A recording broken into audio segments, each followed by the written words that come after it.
नोएडा से जुड़ी हुई है। दरअसल पूर्व आईपीएस के घर इनकम टैक्स का छापा पड़ा है।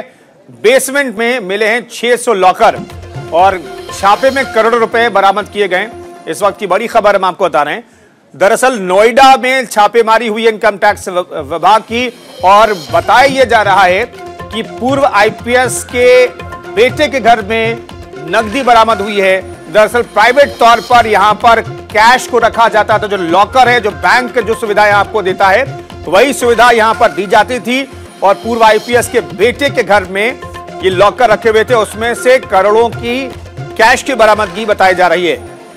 बेसमेंट में मिले हैं 600 लॉकर और इससे नकदी जो है करोड़ों की बरामद की गई है।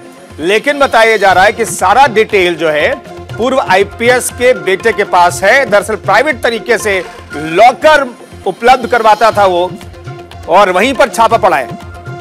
संजीव हमारे सहयोगी इस खबर पर बातचीत करने के लिए जुड़ रहे हैं। संजीव, कितना पैसा मिला है और कहा यह जा रहा है कि जिस तरीके से बैंक लॉकर उपलब्ध करवाते हैं वैसे पूर्व आईपीएस के बेटे के बारे में कहा जा रहा है कि वो भी लॉकर को किराए पर देता था। सर देखिए, बिल्कुल जिस तरह से, क्योंकि रामनारायण सिंह जो पूर्व आईपीएस हैं, इनकी यहाँ पर जिस तरह से जो है इनकम टैक्स की छापेमारी की जो कार्रवाई चल रही है, अब एक के बाद एक जो है तमाम जो है मामले सामने आते जा रहे हैं और इनके बेटे का भी इसमें इन्वॉल्वमेंट है। उनके साथ भी जो है अभी जांच चल रही है, क्योंकि जिस तरह से इनके करीबी लोग हैं और कौन कौन लोग अभी जो है इनकम टैक्स विभाग की जो टीम है उसके सूत्रों के अगर माने तो कुछ ऐसे दस्तावेज भी हाथ लगे हैं कि यहाँ पर किन किन लोगों का पैसा रखा जाता था, क्योंकि बड़ी तादाद में यहाँ से जो कैश बरामद हुआ है और जो बेसमेंट में जो लॉकर बना हुआ था उसमें बड़ी तादाद में जो पैसे जो बरामद हुए हैं, मशीनें जो है लगाई गई हैं जिनसे अभी नोट जो है उनकी गिनती की जा रही है। तो अभी जो है दस्तावेज, कुछ ऐसे अहम दस्तावेज जो है आईटी विभाग की टीम के हाथ लगे हैं, जिनमें तमाम और लोग अभी आईटी की जो है टीम के रडार पर आ सकते हैं।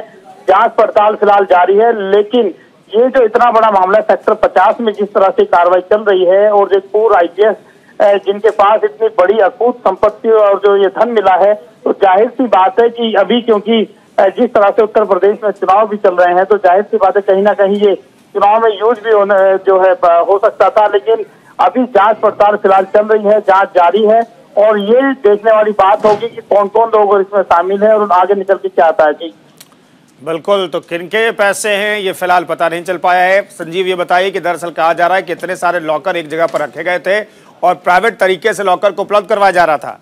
क्या ऐसी खबरें आ रही है सामने या इसके तहत इनकम टैक्स डिपार्टमेंट को कुछ और लग रहा है? देखिए, क्योंकि अभी जांच पड़ताल जारी है और जिस तरह से, क्योंकि लॉकर जो है जो इनके घर का जो बेसमेंट है उसके अंदर बाकायदा बड़ी जो है एक अलमारी मिली है, उसमें लॉकर बने हुए थे और इस तरह की जगह सूत्रों की माने तो इस तरह की खबरें आ रही हैं कि इनके बेटे, जो इनका बेटा है, वो भी इसमें इन्वॉल्व है और वो कहीं ना कहीं जो तमाम ऐसे लोग थे जिनके वो पैसे यहाँ पर रखवाते थे बाकायदा। लेकिन अभी इसकी पुष्टि नहीं हो पाई है, उसके लिए जांच पड़ताल इनकम टैक्स विभाग की टीम कर रही है। कुछ ऐसे दस्तावेज जरूर इनकम टैक्स विभाग के हाथ लगे हैं जिनसे ये क्लियर होता है कि आखिरकार कौन कौन लोग इसमें शामिल है। अभी उनकी जांच पड़ताल जारी है कि आखिरकार वो कौन कौन लोग थे, या फिर कोई सफेद पोस्ट भी थे या फिर वो ब्यूरोक्रेट थे। ये बिल्कुल, तो अभी थोड़ा इंतजार करना पड़ेगा कि आखिर ये पैसे किनके थे, क्या ये ब्लैक मनी तो नहीं है। ये तमाम ऐसे सवाल हैं जिसका जवाब अभी मिलना बाकी है। शुक्रिया संजीव इस खबर पर जानकारी देने के लिए। फिलहाल आपका